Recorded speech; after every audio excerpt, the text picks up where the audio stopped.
உச்சநீதிமன்றத்தினுடைய தலைமை நீதிபதி நேற்றைக்கு சில கருத்துக்களை சொல்லியிருக்கார். இலவசங்களுக்கு எதிராக பொங்கி எழுந்திருக்கிறார். இந்த மாதிரிலாம் இப்படிலாம் கொடுத்தா நான் வேலைக்கு எப்படி போவாங்க, மக்களை சோம்பேறிகளாக்கக்கூடிய திட்டங்களை சில மாநிலங்கள் செய்கின்றன. தீர்ப்புல சொல்லலை, ஒரு கருத்தாக சொல்லியிருக்கிறார். திமுக தவிர எல்லா கட்சிகளுக்கும், திமுக, இடதுசாரிகள், விசிகா, இந்த மாதிரியான ஒரு முற்போக்கு சக்திகளை தவிர எல்லா கட்சிகளுக்கும் இந்த திட்டங்களை இலவச திட்டங்கள் அப்படின்னு பார்க்கக்கூடிய ஒரு கீழ்மையான பார்வை இருக்கு. அது உதாரணத்துக்கு பிரதமரே, இந்த நாட்டுடைய பிரதமரே ரேவடி கல்ச்சர் அப்படின்னு இதை விமர்சிச்சவர் தான். ஒரு கட்டத்துக்கு மேல போய் இலவச பேருந்து பயணம் பெண்களுக்கு இலவசமாக கொடுக்கிற காரணத்தினால் மெட்ரோல கூட்டம் வரமாட்டுது அப்படின்னு மோடி பேசினார். அதோட நிறுத்தி இருந்தா பரவாயில்ல, அதனால பொல்யூஷன் ஏற்படுதுன்னு பெண்கள் டிராவல் பண்றதை கொச்சப்படுத்தியவர் இந்த நாட்டினுடைய பிரதமர்.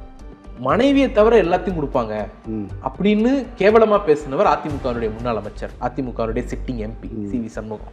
நமக்கு தெரியும், அதிமுகவுடைய சிட்டிங் எம்எல்ஏ மகளிர் உரிமை பெறக்கூடியவர்களை கேவலமா அசிங்கமான ஒரு வார்த்தையை சொல்லி, சொல்ல முடியாது, பீப் போடுற மாதிரி ஆயிடும், அந்த வார்த்தையை சொல்லி பேசின வீடியோ இன்னைக்கு வைரல் ஆயிட்டு இருக்கு, எல்லாருக்கும் தெரியும். அதிமுகவுடைய பொதுச் செயலாளர் எடப்பாடி பழனிசாமி என்ன சொன்னாரு? இந்த பேருந்து பயணம் கொடுக்கும் பொழுது அந்த பேருந்துகளை பார்த்து லிப்ஸ்டிக் அடிச்ச பஸ் அப்படின்னு கேவலப்படுத்தி பேசினது தான் அதிமுகவுடைய பொதுச் செயலாளர் பழனிசாமி. ஸோ இது எல்லாத்தையும் நீங்க கனெக்ட் பண்ணணும். இந்த கருத்துக்களுடைய கூட்டு வெளிப்பாடு தான் உச்சநீதிமன்றத்தினுடைய தலைமை நீதிபதியிலிருந்து வந்திருக்கக்கூடிய அந்த கருத்து. யார் சதி பண்றா, யாரு சதி பண்றா, 5000 ரூபாய் ஏன் நீங்க கிரெடிட் பண்ணீங்க முன்னாடியேங்கிற கேள்விக்கு பின்னால யாரு சதி பண்றாங்கிற கேள்வியை அவங்க கேட்டுட்டே இருந்தாங்கல்ல. யார் சதி பண்றான்னு தெரிஞ்சிருச்சா? பூனைக்குட்டி வெளில வந்துருச்சா? அப்ப என்ன அர்த்தம்?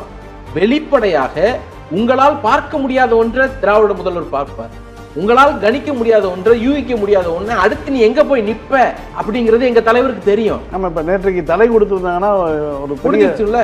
கிரெடிட் பண்ணிட்டா, அதனால நேற்று கருத்தோடு நிறுத்தினாங்க. கிரெடிட் பண்ணலன்னா நாளைக்கு தடை வந்துருந்துச்சுன்னா 2 மாதம் பெண்கள் கஷ்டப்பட்டிருப்பாங்கல்ல.